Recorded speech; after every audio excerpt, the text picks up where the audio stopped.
শক্তি চট্টোপাধ্যায়ের লেখা সম্পর্ক।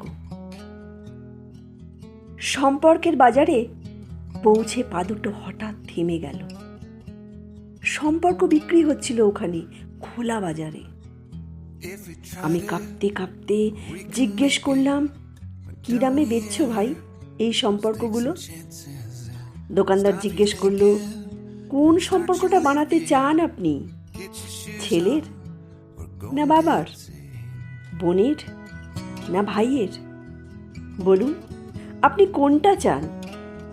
মানবতার না ভালোবাসার? মায়ের না বিশ্বাসের?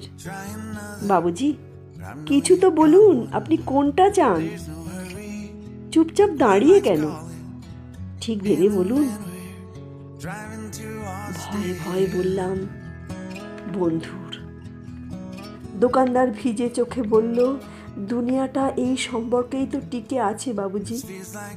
তবে মাফ করবেন, এই সম্পর্কটা বিক্রির জন্য নয়, এর কোনো দাম দিতে পারবেন না।